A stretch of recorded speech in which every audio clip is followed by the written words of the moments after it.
Professor Fábio, vou ficar aqui atenta, anotando e aprendendo cada vez mais com suas palavras sobre o direito administrativo, sancionador disciplinar. É uma alegria te encontrar de novo.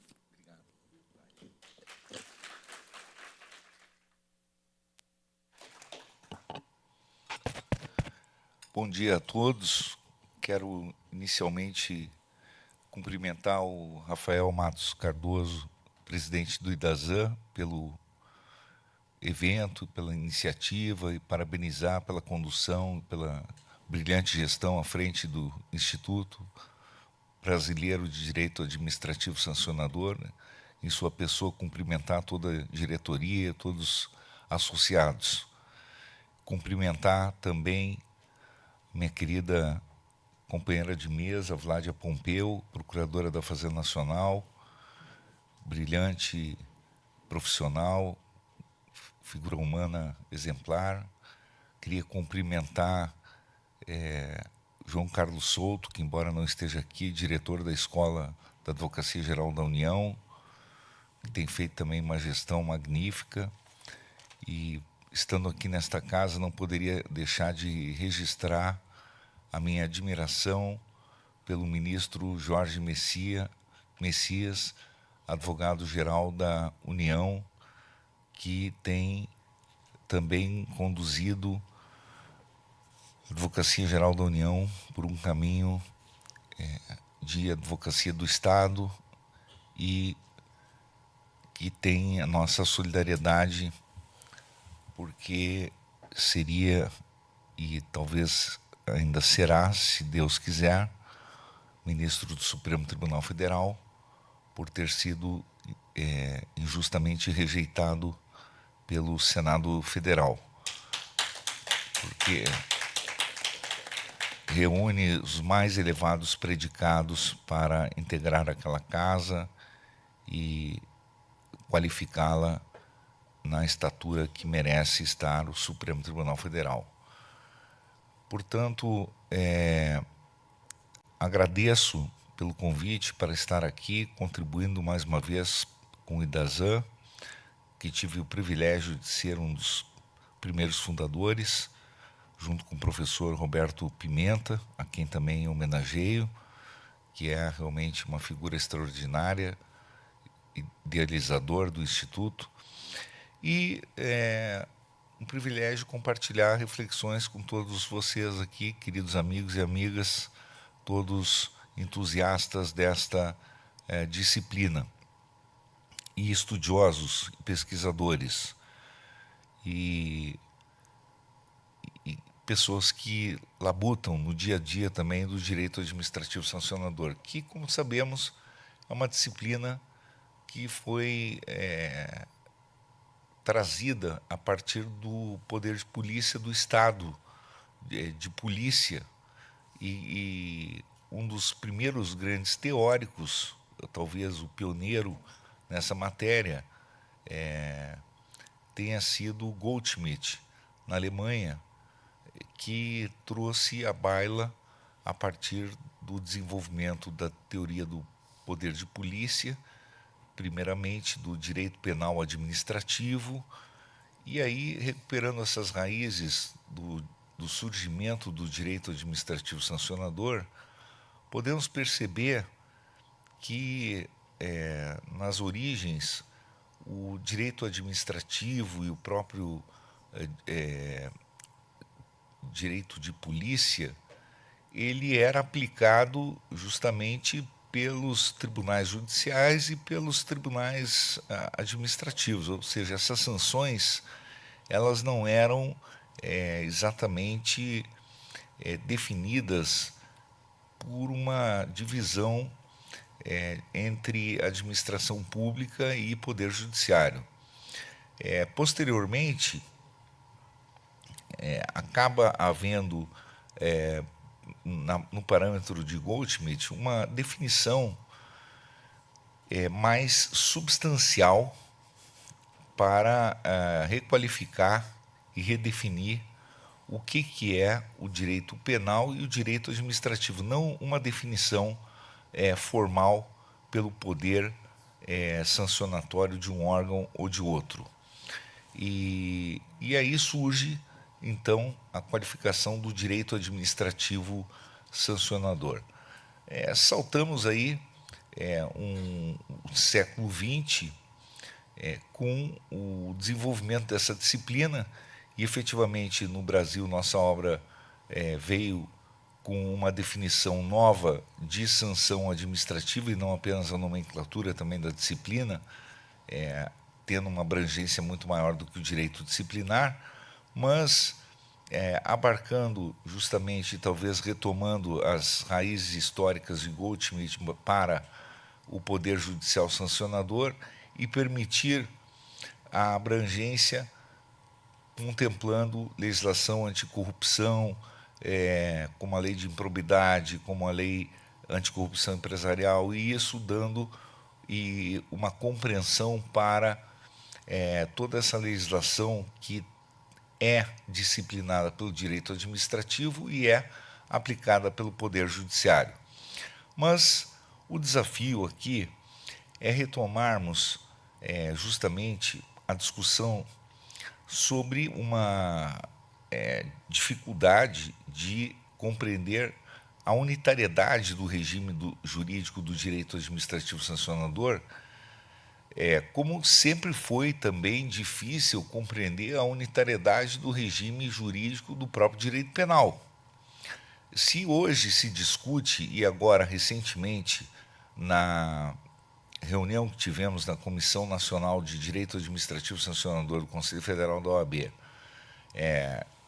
também como produto também de reflexões na nossa obra, desde os primórdios, e uma construção que vem um percurso há 25 anos, já no Brasil, pelo menos, mas é uma discussão complexa.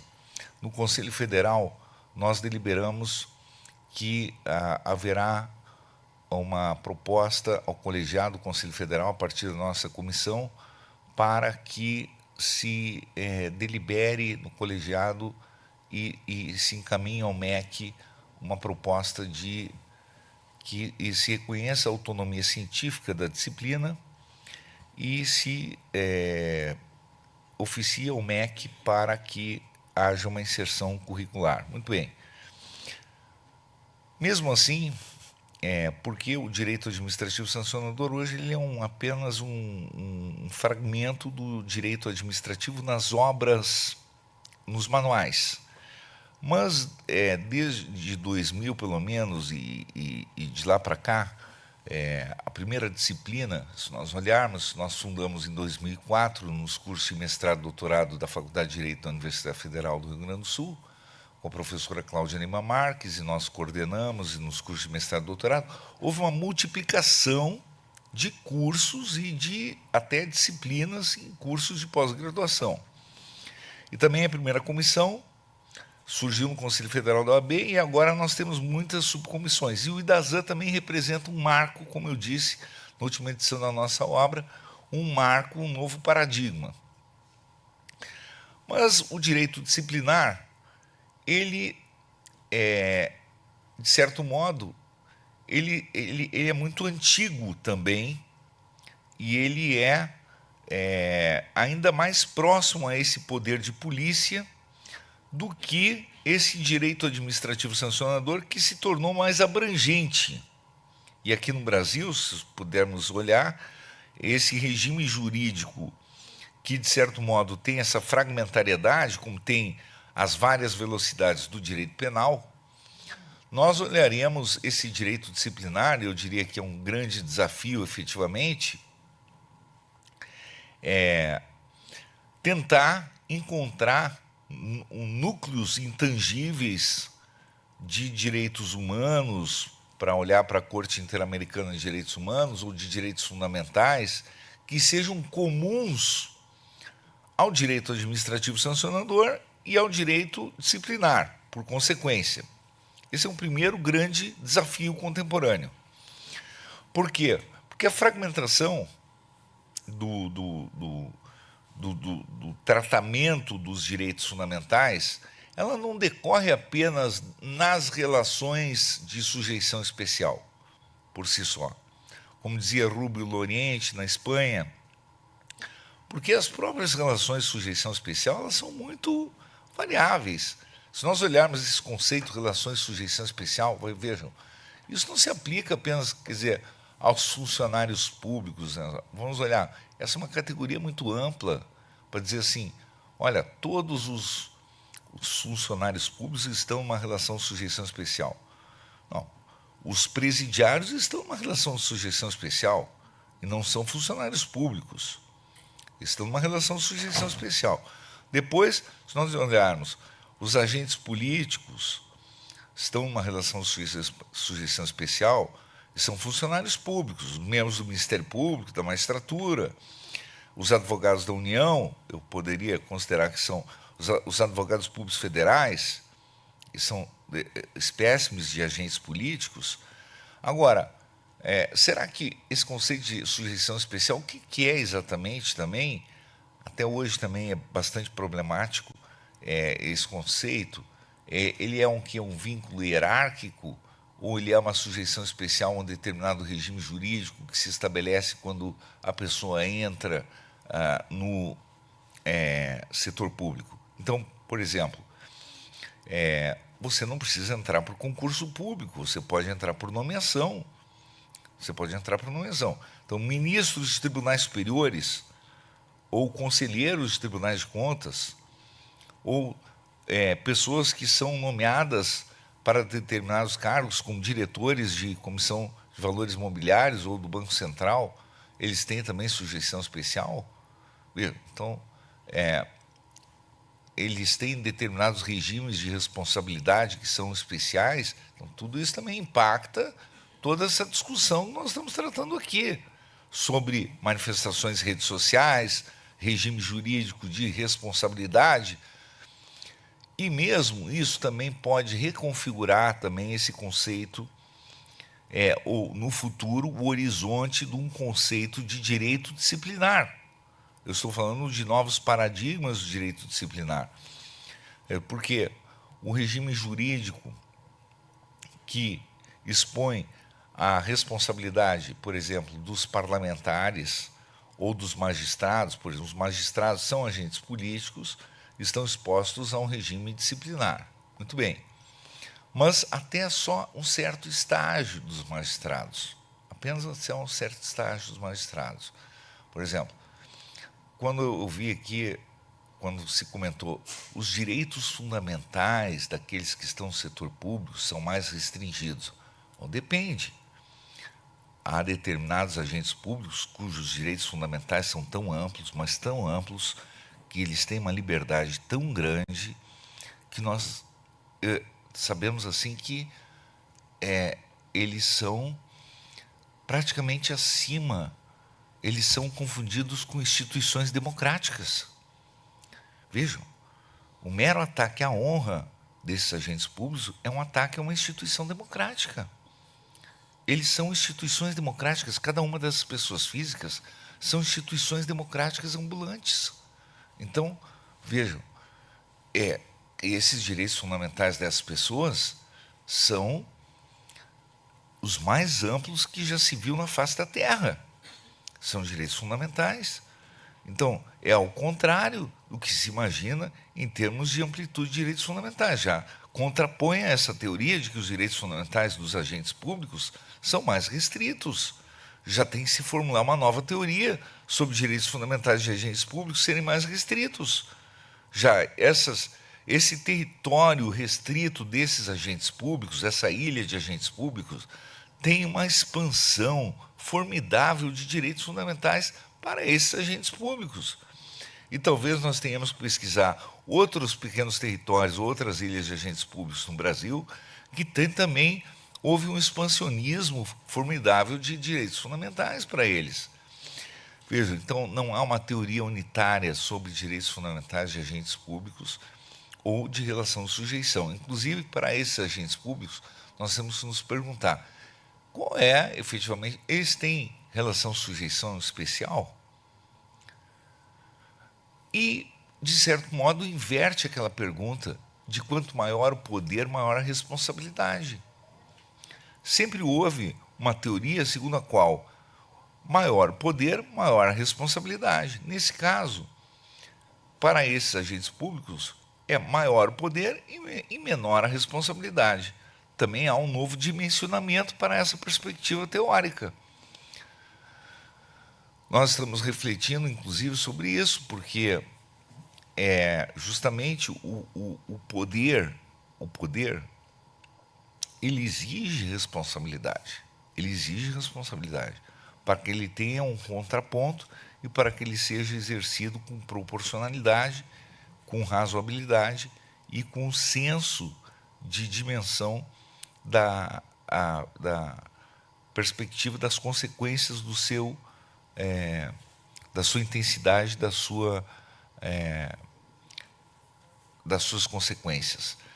Portanto, a fragmentação, e eu apenas quero deixar essa reflexão, da multiplicação dos segmentos que o direito disciplinar atinge e da sua fragmentação normativa também, ainda é um grande desafio, assim como no próprio direito administrativo sancionador como um todo, mas isso não é uma peculiaridade do direito administrativo sancionador e também existe isso no direito penal. Por exemplo, nós vimos que o direito penal ele vem expandindo para determinados segmentos a abundância em cláusulas gerais, em principialismo jurídico e em redução de garantias, por exemplo, para crimes, determinados crimes em que os personagens ainda são tratados como inimigos do povo, da sociedade, e têm garantias extremamente reduzidas, e para outros, nem tanto. Então, nós não sabemos exatamente. Né?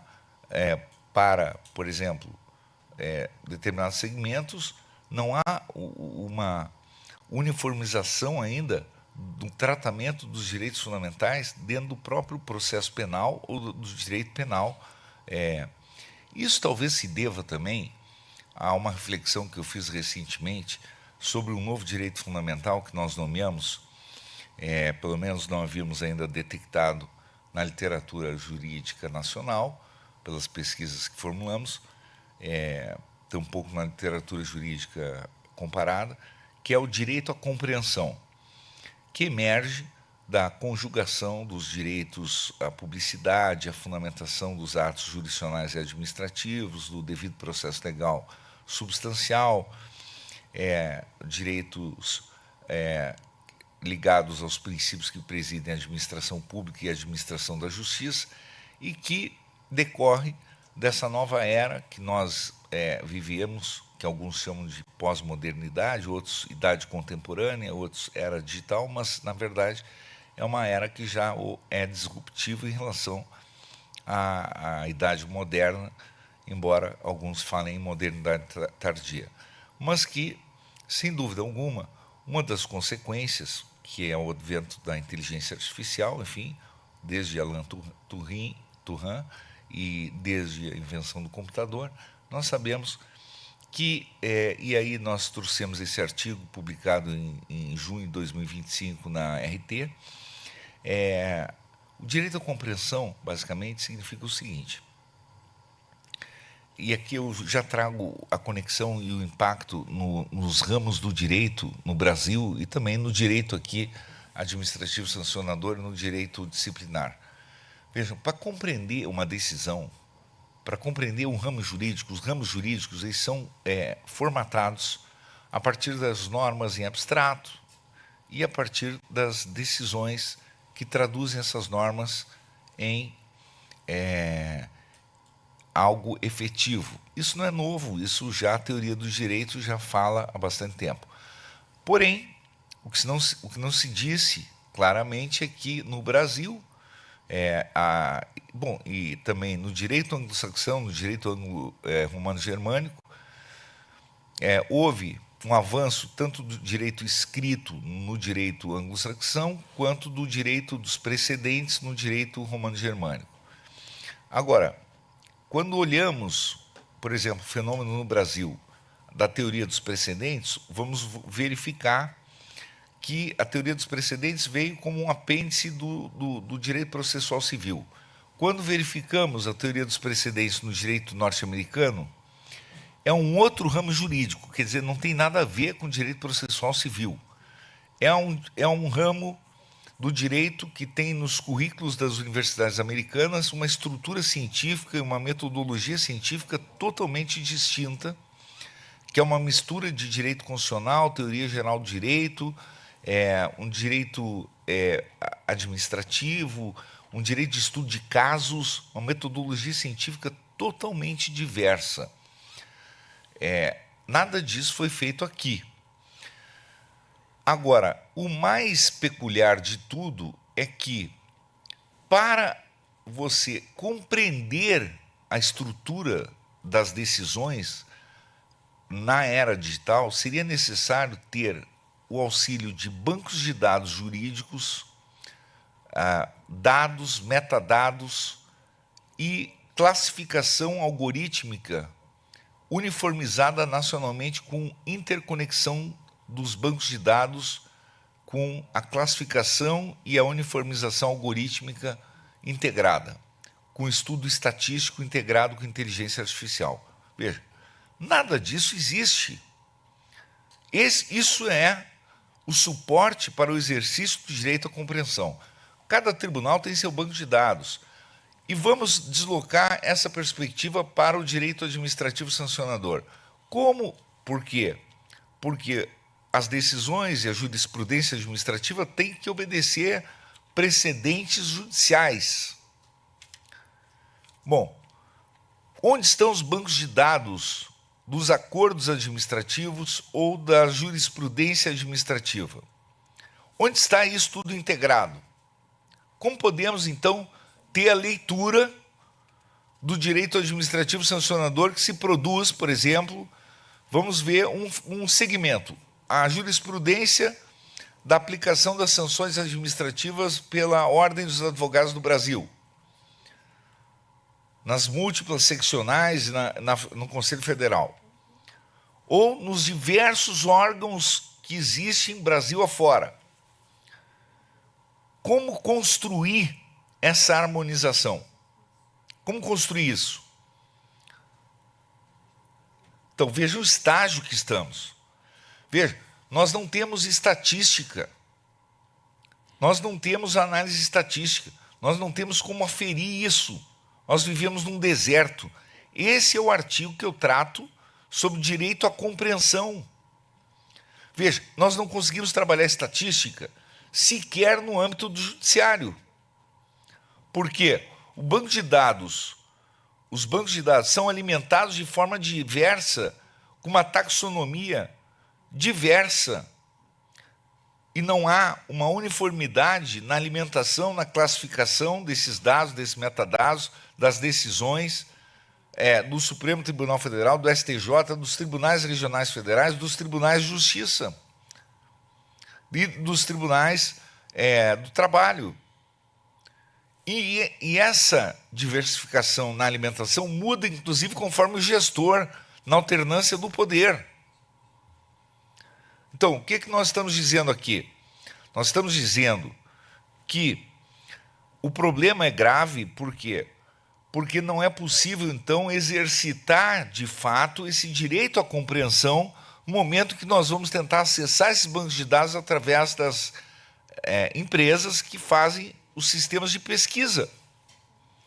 Para poder auditar, para poder olhar, para poder fazer pesquisa, nós não temos no Brasil jurimetria verdadeira ou capacidade de auditar aquilo que se produz nos tribunais e muito menos nos municípios, nas agências reguladoras, nos tribunais de contas, nas autoridades administrativas, para sabermos efetivamente o regime jurídico efetivo incidente nessa fragmentariedade do direito disciplinar, no direito administrativo sancionador, para saber efetivamente o que é que está se produzindo em termos de regime jurídico real de observância das garantias e dos direitos fundamentais.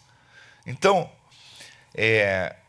essa reflexão que eu trago é bastante crítica, no sentido de que nós devemos começar a pensar numa racionalidade mais pragmática do direito como um todo, do nosso direito administrativo sancionador e do nosso direito disciplinar, para começarmos a pensar em trabalhar com pesquisas. Por exemplo, eu vou dar apenas mais uma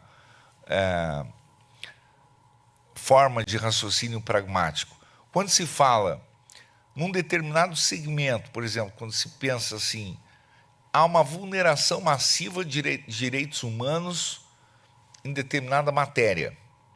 A única forma de nós raciocinarmos se existe isso ou não é através de pesquisa concreta, estatística, através com uma volumetria relevante com a pesquisa daquelas decisões proferidas naquele segmento. Então, aqui no Brasil, o diálogo é muito superficial